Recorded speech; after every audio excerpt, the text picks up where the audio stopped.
मुख्तार अंसारी के सिलसिले से अपनी शोक संवेदना व्यक्त करने आए थे। आप सभी लोग जानते हैं कि 28 तारीख को जेल में जिस तरह से उन्हें पहले जहर दिया गया और फिर उनके इलाज में कोताही और जानबूझ करके ऐसी परिस्थितियाँ पैदा की गई कि उनकी मौत हुई। कहा गया कि कार्डियक अरेस्ट हुआ और हार्ट अटैक की वजह से मौत हुई है। जो विशेषज्ञ हैं प्रयोगशालाओं में जब इस सवाल पे बात किया गया कि पोस्टमार्टम के समय मुख्तार अंसारी का हार्ट उसका कलर पीला था, तो बिल्कुल स्पष्ट रूप से आपके यूपी तक चैनल ने ही, आज तक के चैनल ने ही हमको भी इंटरव्यू किया था और उस विशेषज्ञ का भी इंटरव्यू लिया।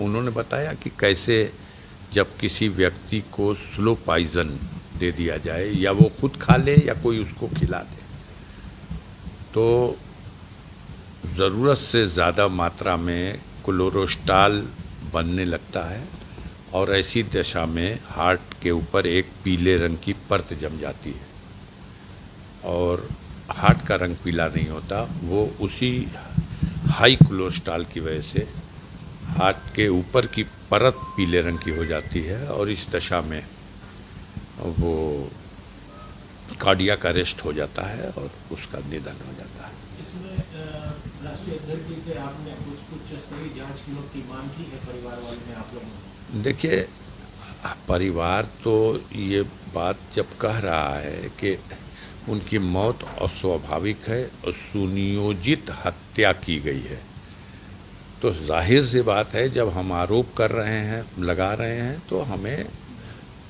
लेकिन अगर इस आरोप का मतलब आप ये समझते हैं कि जिसने हत्या की और कराई वही जांच कर दे, तो ये तो बेवकूफ़ी की बात है। कई लोग पूछ रहे हैं मीडिया के साथी कि वहाँ तो ऑलरेडी जांच हो गई मजिस्ट्रेट की।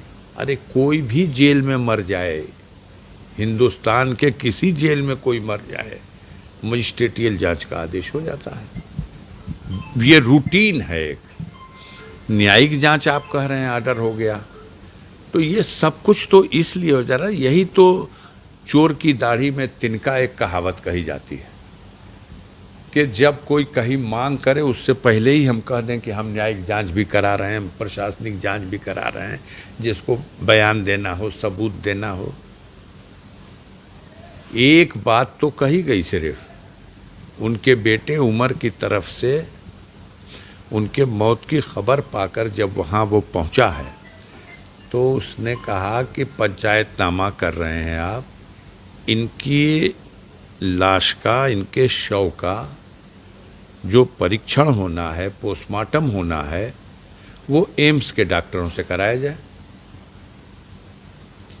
सरकार निष्पक्ष होती या ये व्यवस्था निष्पक्ष होती तो ये कौन सा ऐसा प्रस्ताव था? न न्यायिक जांच की मांग थी, न प्रशासनिक जांच की मांग थी, न एफआईआर लिखने की मांग थी। जांच का पोस्टमार्टम की कार्रवाई एम्स के डॉक्टरों से कराई जाए। एम्स क्या चीन में है? भारत सरकार का ही तो है।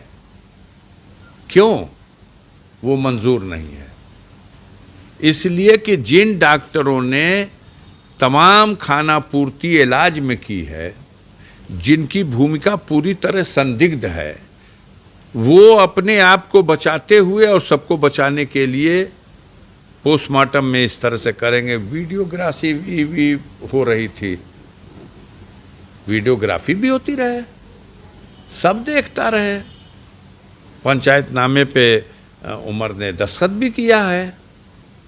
लेकिन जो बात है वो ये है कि एम्स के डॉक्टर आते तो वो अपने परीक्षण में उन तमाम बारीकियों को देख लेते जो उस बॉडी में उन्हें यह सिम्टम दिखाई देते कि इस व्यक्ति की स्वाभाविक मौत नहीं है, हमको भी संतोष हो जाता। अखिलेश यादव कितनी देर तक आपके परिवार के साथ थे? नहीं, माननीय अखिलेश यादव जी जब आए तो परिजनों के साथ बैठे, हमारे परिवार की सभी सदस्य भी थे, महिलाएं भी थीं, और हम सब लोगों ने अपनी पीड़ा को, अपने दुख को उनके सामने बताया भी, व्यक्त भी किया। वो खुद भी जानते हैं, बहुत सी चीज़ें थीं, उन्होंने कहा तो हमने आपसे उसी दिन ही उन्होंने शोक व्यक्त किया था घटना के तुरंत बाद।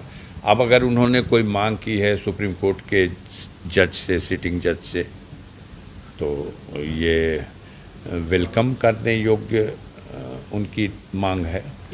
अब अफजल भाई, जैसे राष्ट्रीय अध्यक्ष जी आए थे, इसका एक राजनीतिक संदेश भी गया समाज में, वो क्या लगता है, पॉजिटिव रहेगा? या हमने आपको भी बताया, फिर बता रहा हूँ कि भारत में लोकतंत्र है, और लोकतंत्र की व्यवस्था में राजनीतिक दल, और वो भी उत्तर प्रदेश के प्लेटफॉर्म पर समाजवादी पार्टी और उसके राष्ट्रीय अध्यक्ष, तो अब इसको जिस चश्मे से जो देखे, उनका कहीं आना जाना एक राष्ट्रीय अध्यक्ष का उत्तर प्रदेश में तो माने रखता है। और आपको पता है कि हमारे भतीजे हैं मन्नू अंसारी साहब, वो समाजवादी पार्टी के ही विधायक हैं। हम स्वयं गाज़ीपुर लोकसभा सीट पर